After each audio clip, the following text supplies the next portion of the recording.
Hi, everyone, and welcome to Amplify You, the podcast dedicated to connecting the dots between industry best practices and resources you can bring back to your agency today.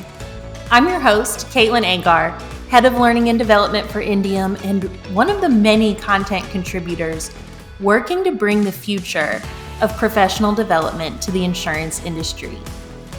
At Amplify You, we believe in the power of collaboration and the strength of collective intelligence. That's why we crowdsource our content, tapping into the experiences and insights of insurance agency owners like you, and why we created this platform to amplify the voices of thought leaders who are shaping the future of the insurance landscape. Join us as we unlock the strategies to help you build the team and lifestyle you want. This podcast is your gateway to discovering new opportunities and thinking independently together. Welcome to Amplify You, where training will get you where trying can't. Let's dive in. Hi, Mick. Thanks for joining us today.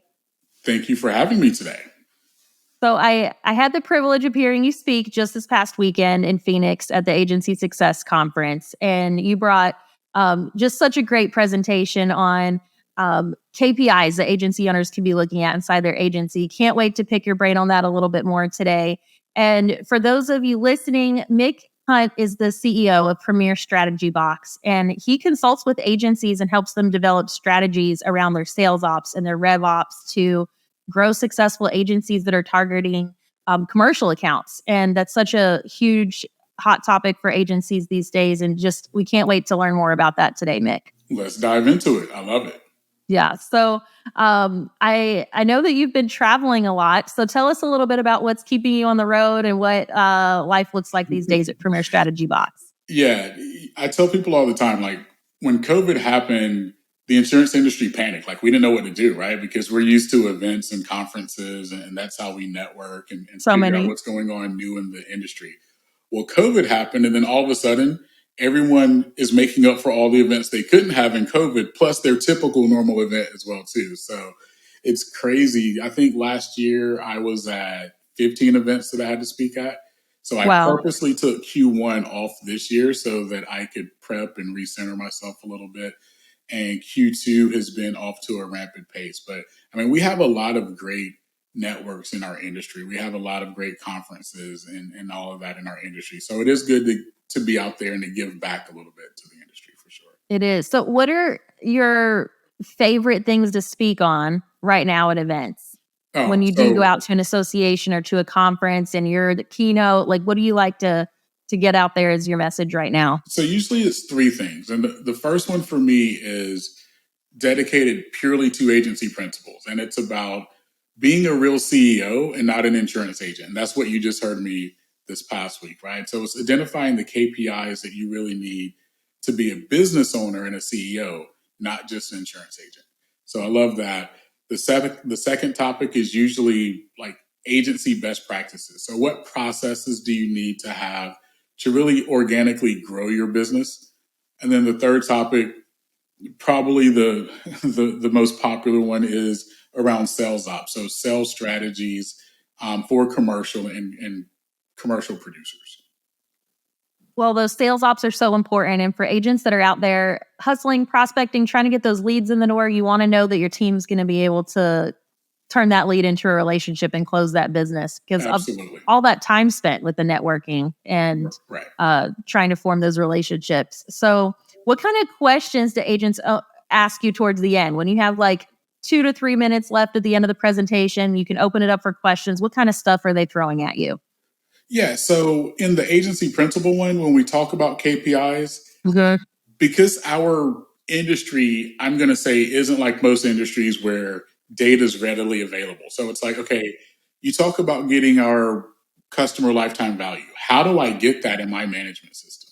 Or when we're looking at revenue per client, retention per client, where's the best place for me to get that information? So I usually get a lot of questions around that piece. When we talk about processes on the RevOps side, it's usually where do I start? And I always tell people, start with your renewal process. Fix your renewal process, everything else will fall into place. And then on the sales strategy side, it really is, how do I really identify an ideal client and really go out on that? Yeah, absolutely. And for the presentation that I heard about how to become a business owner and not just an insurance agent, like, are you the CEO of your business? You gave us a bunch of different KPIs that agency owners can and should be looking at. Some are talked about less often than others. So one of the ones that made an appearance was sales pipeline velocity. Can you tell us about that one? Yeah, so I like to know, how long does it take me to close something? And by close, I mean from when the prospect is identified as an opportunity to the day I pick up a check. What does that time frame look like, right? Like, what's my top end funnel look like? How fast are things going from, again, I don't know how many stages the average agency has in their sales process. We have 5. So how long does it take to go from stage 1 to stage 2 to stage 3? So that now I can start gauging what's working and what's not working. Like, where are my sales getting stuck, or where are my prospects getting stuck, right? Where do I need to train my salespeople?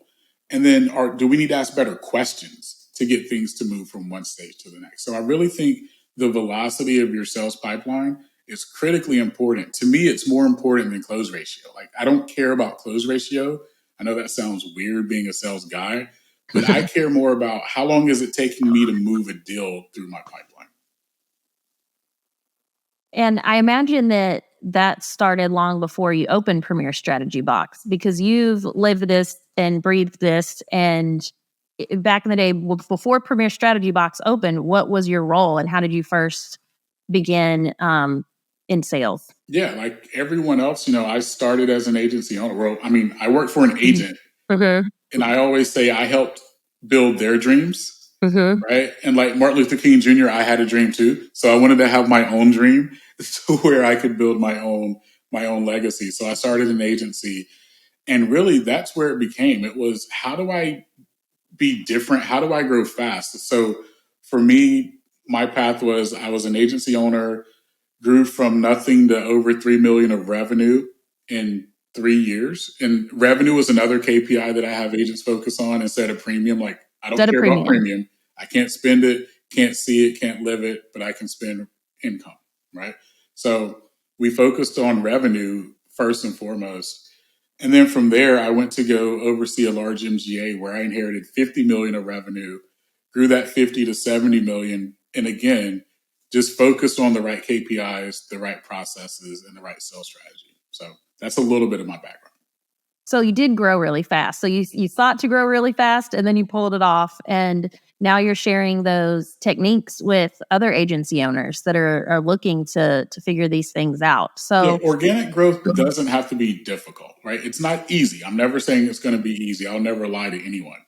But it doesn't have to be difficult if you take the right time to plan and develop your strategies. And when you do that and focus on the right things and stay consistent and disciplined to those right things, growth should happen.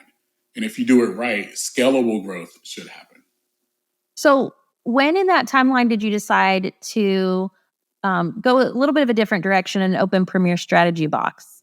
So when I helped the MGA go from 50 to 70 million of revenue in 4 years, what I realized was there is a simple way to really have organic growth. And where most of us in our industry fail is, we just don't think in terms of being a CEO. We don't think in terms of strategy, of process, of identifying ideal clients, and being disciplined, and not taking low hanging fruit. And once I saw that, I wanted to give back to the industry that had been really good to me. I mean, to be able to have 2 exits before the age of 35, before the age of 40, was really, I thought, mind blowing to me, because it wasn't something that I was looking at or dreamt of or anything like that. And so I wanted to help other agents be able to do that, because I think we struggle with organic growth, especially now where acquisitions are so heavy and so strong and so prevalent. Organic growth is where we have to be. It is. And it's something that you found is something you can influence, something you can control, something you can be really intentional about if you can hone your strategy. So you mentioned it starts with the ideal client. Is that where you like to start when you work with with agents. And Exactly. tell me a little bit about why that is. Yeah, What difference does it make? so like my deal is if you look at every big business, they all have a targeted customer base that they try to attract, right? I never understood it as a kid, but summer times when I would stay with my grandparents, um, watching TV from like 11 to 1, everything is specific to like older people, right? All the ads, all the commercials, right? And I was like, I never see anything except I think at the time it was like Lou Rawls or Alex Trebek trying to sell Medicare, right? But you saw that commercial 100 times between 11 and 1, and then you wouldn't see it again until the next day between 11 and 1. A lot of pharmaceuticals with those side effects. Exactly. Exactly. But that's how you target ideal clients. I mean, if you watch specific channels, and I'm not a TV watcher, but if you watch TLC, you're going to see commercials targeted to a certain audience because that stuff works, right? And our industry should be the same way. And that's why I start with ideal clients, is understanding that it's much easier to focus your marketing, your budget and spending, your knowledge base, like understanding and developing your knowledge base as an insurance educator. When I have to know 3 or 4 markets versus 200, it is much easier for me to become a subject matter expert. I can build my education around that. I can build landing pages. I can build a budget. I can go to association meetings. So for me, understanding who your ideal client is the start of growth. Absolutely.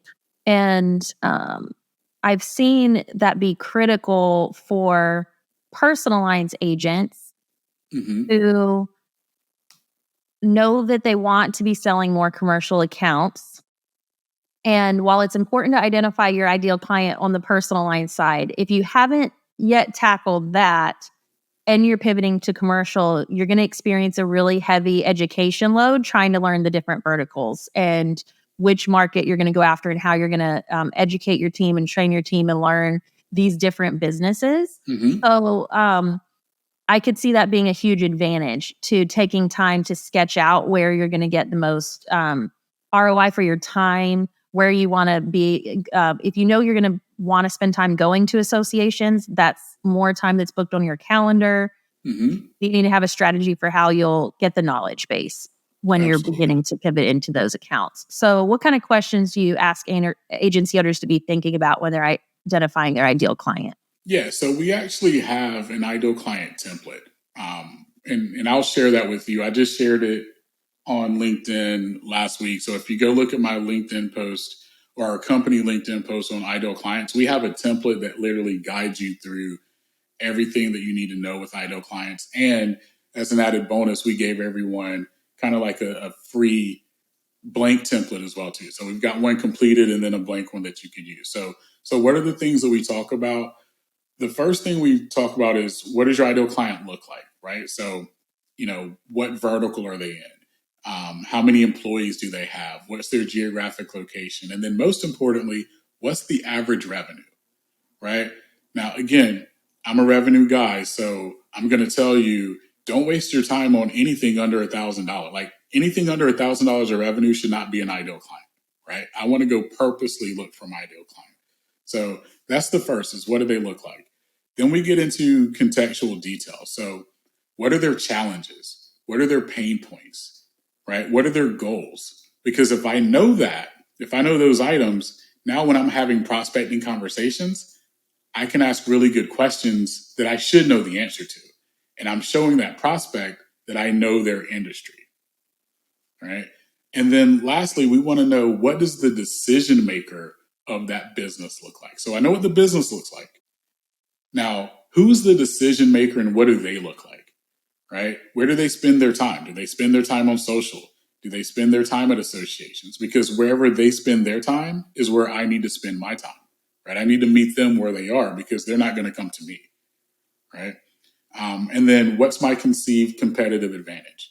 So those are the things that when you really are building your ideal client profile, those are the important things that you want to think through. Absolutely. And so that way you're not only targeting your marketing focus, but you're making sure that you and your team are equipped with the right approach and the right education and the right angle to be able to see a difference. Absolutely. So let's talk for a moment to agents who are maybe a little bit newer to commercial. Maybe they've sold some commercial accounts, but they're like, you know what, I want to focus on this more heavily. I want this to be a strong point for my team. Maybe their mix of business right now is heavier in personal lines than commercial, and they want to flip that script. What are some things that you would say to speak to that person that's like newer to the space and might have some limiting beliefs that we can conquer? They might have some misconceptions. What are some mid-market myths that give us the MythBusters, Mick? Like, tell us what we're up against and what we need to look at differently. Yeah. I'll give you a couple. So the first one is building relationships is all about taking clients to dinner, dropping off boxes of donuts and dropping off marketing material. That's not building relationships, right? Building relationships isn't about making friends. It's not about being charismatic. It's not about, oh, I see that you went to this school because you've got it on your wall. Like, that's not building a relationship. Instead, what we need to focus on is qualifying our buyer, asking the questions to understand their problems, and being transparent about how we can solve it, right? Like, that's what buyers care about. That's how trust is built, because those are the interactions that build trust. So if I ask really good questions, if I understand their problem, and then I can show them how I solve it, that's trust, and that's what people buy from. People don't buy from their friends, right? We all have friends that sell something, right? Doesn't mean we all buy from them. People buy from people that have a product that solves our problem, first and foremost. Do you see producers spinning their wheels with the dinners and the donuts and walking away from the dinners and the money they spent on the donuts, and they didn't figure out the problem that they have to solve? Yes, and they don't stop that cycle, right? It's like, again, so that's first myth, which leads to myth two. Like, sales isn't a numbers game, right?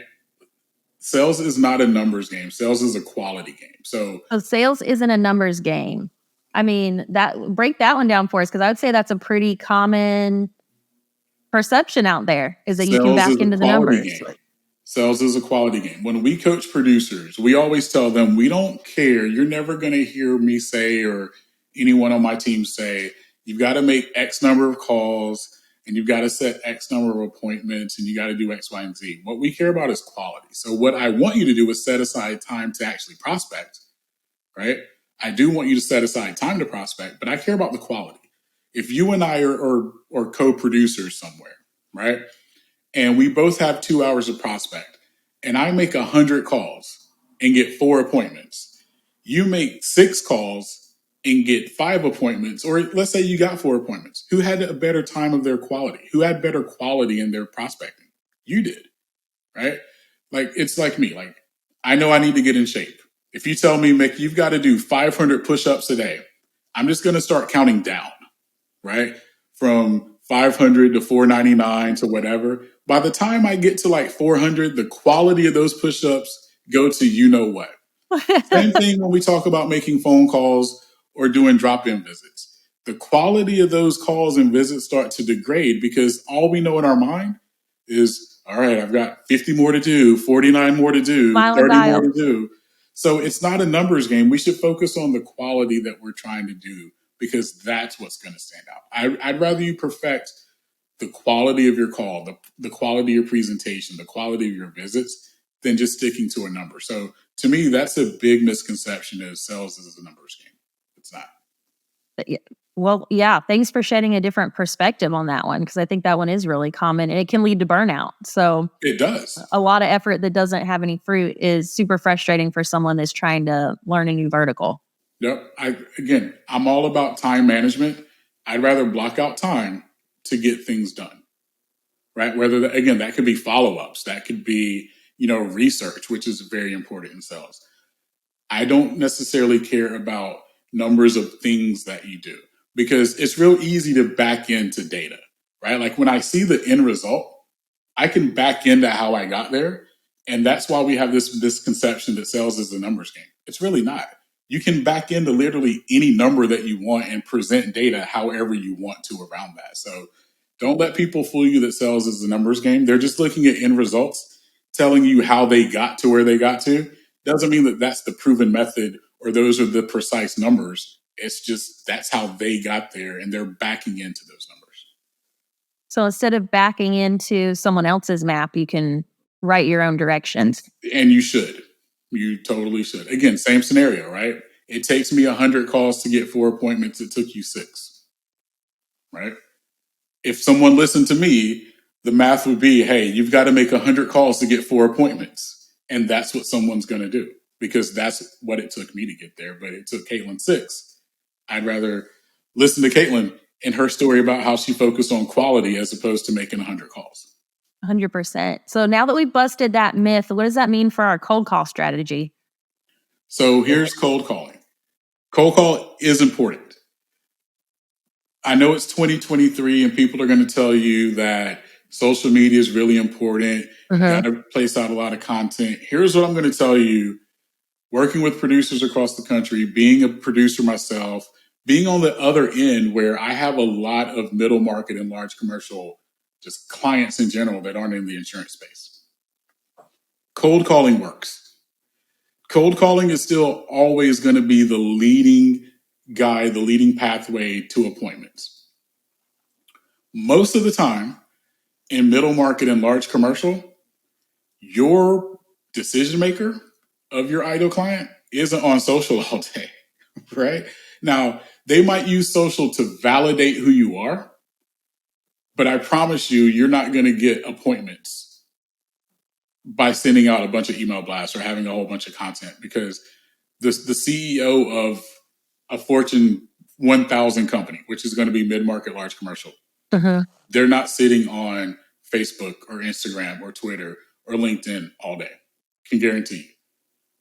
Because I talk to these clients a lot. They're not. The decision maker of those people are not on social like that. So you've got to be able to overcome the fear of calling, right? And again, I think if your mindset is more focused on the quality of calls versus the number of calls, that's what's going to be important. That's what's going to be your driver. So let's talk about that fear of calling for a bit because it is so crucial in your field. So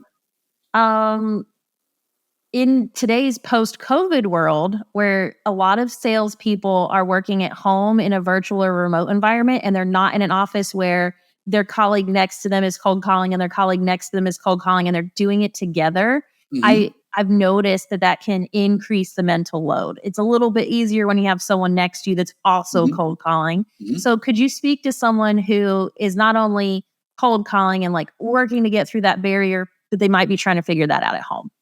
Yeah. So 2 things. One, we talked about it earlier, block out time to actually prospect. And by block out time, put it on your calendar. Like, so from 9 to 11, I'm going to prospect.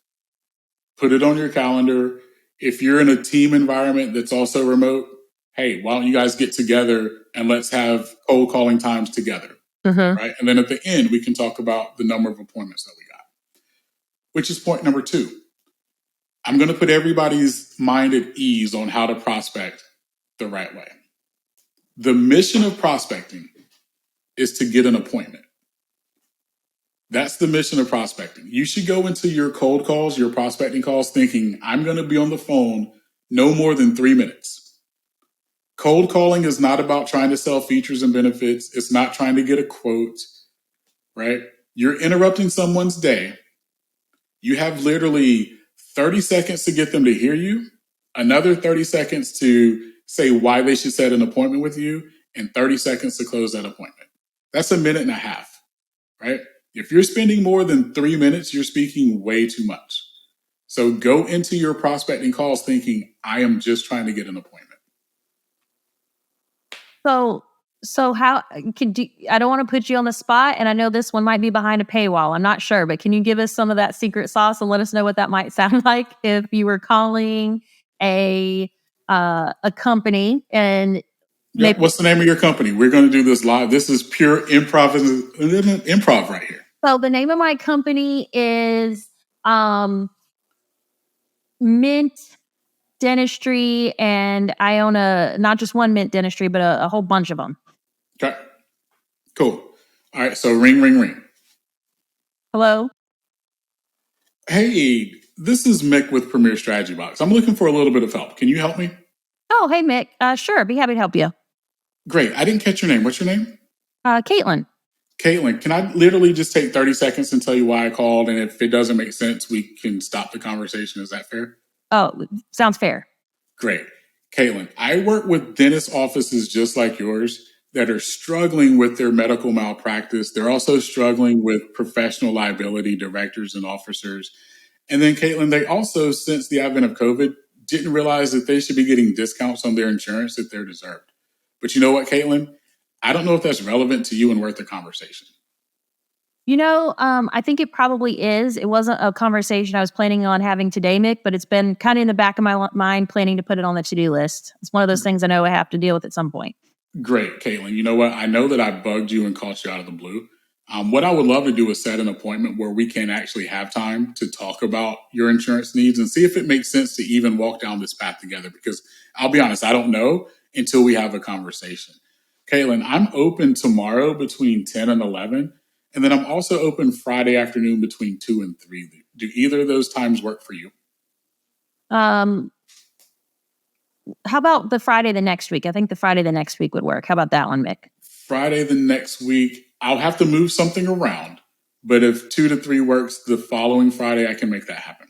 Let's do that. Okay. And then I've got your email at Caitlin at ihopeyourjackteeth.com. Is that correct?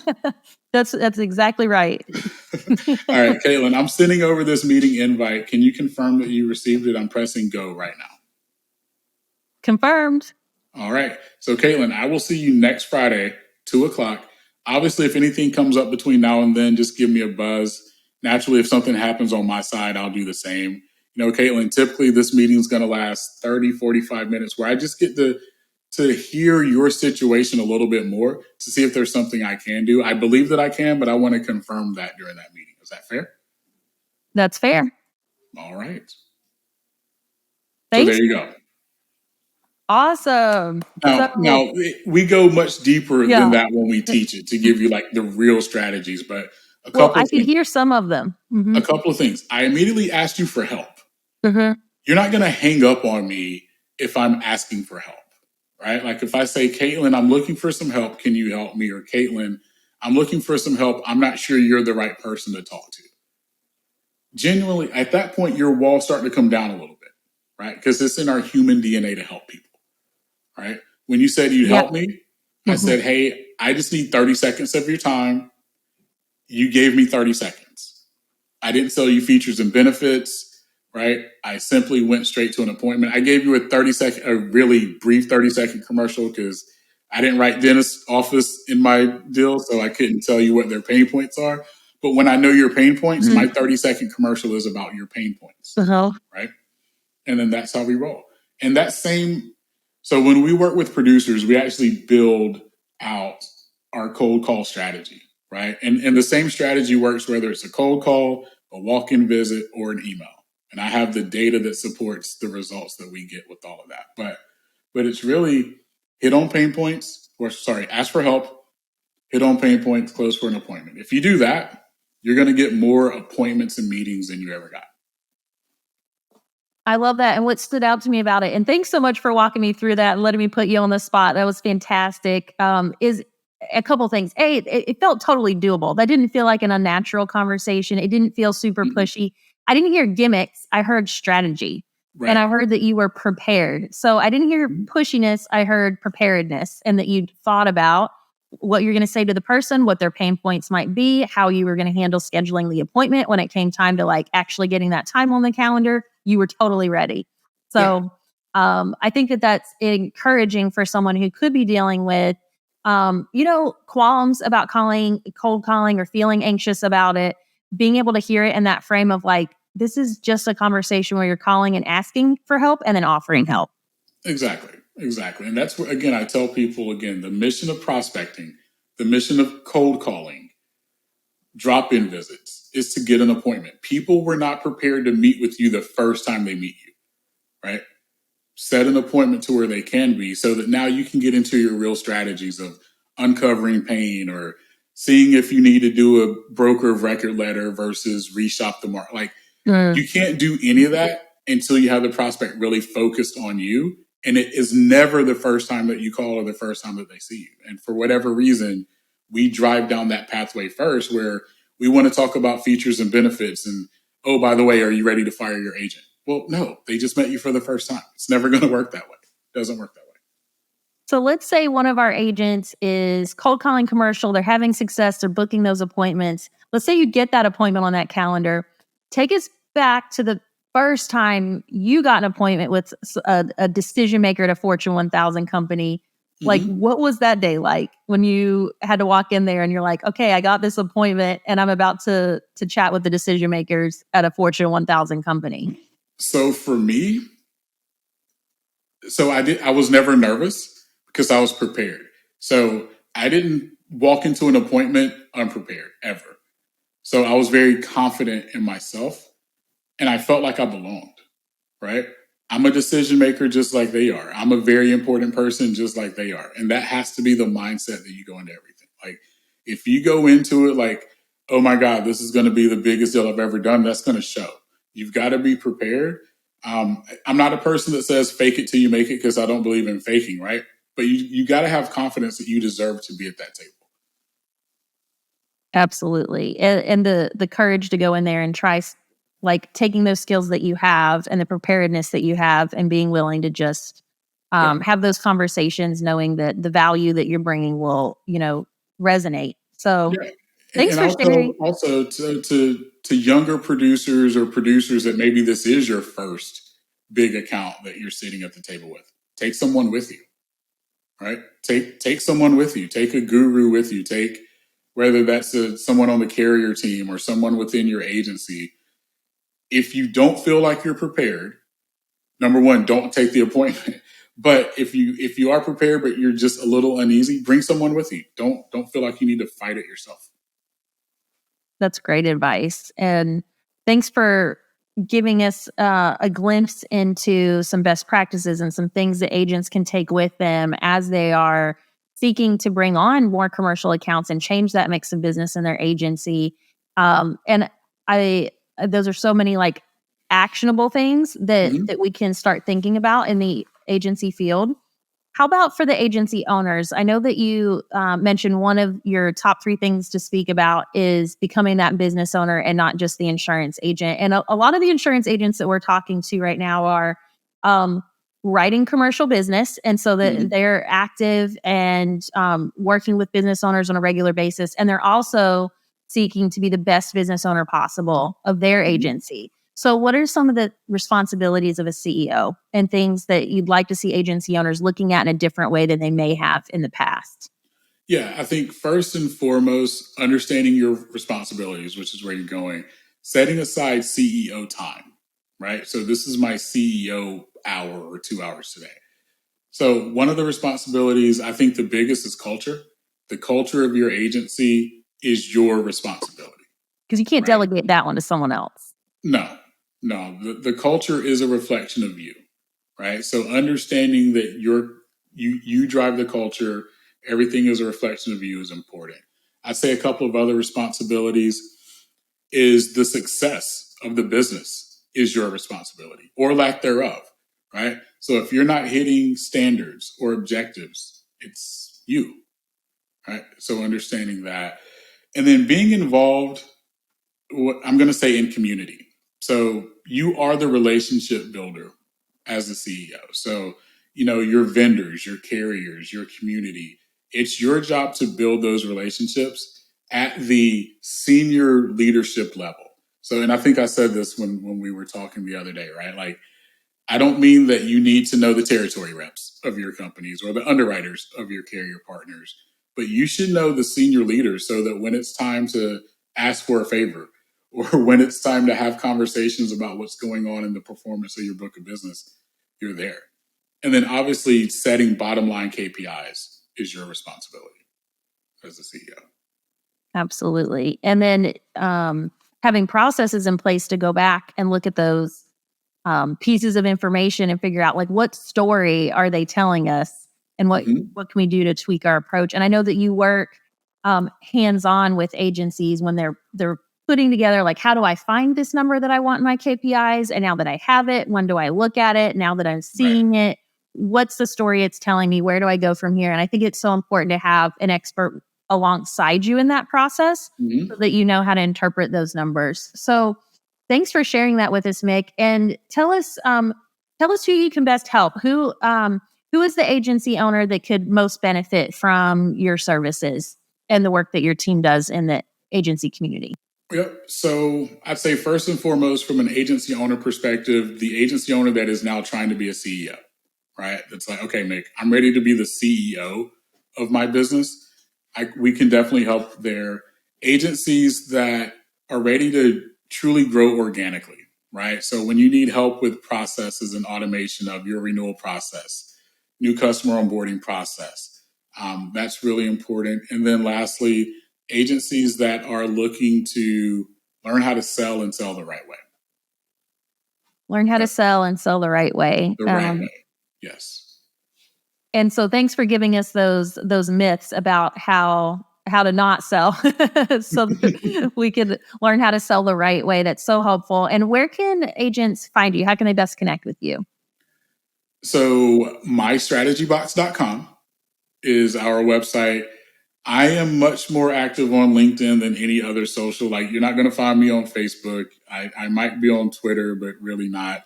LinkedIn is where you can find me personally, but company-wide, mystrategybox.com. Awesome. Thanks so much. And I appreciate you reminding us that organic growth doesn't have to be difficult. It's not going to be easy, but it doesn't have to be difficult. Thanks for coming on the podcast, Mick. I really appreciate it. Thanks for having me, Caitlin. Thank you for joining us for this episode where we give you a taste of what the Amplify You program has in store for you. It's more than just a podcast. It's a comprehensive suite of resources designed to ignite your growth and success in the insurance industry. Get ready to explore our dynamic online learning management system, where you'll find a wealth of valuable courses and modules tailored specifically for insurance agency owners and their teams. We'll also highlight our calendar of virtual training workshops where featured guest experts share their expertise and provide actionable insights. And for those seeking an immersive learning experience, we'll discuss our exciting training boot camps designed to accelerate your progress and build community. The Amplify You program is your one-stop destination for future forward education and resources, and we can't wait to share it with you.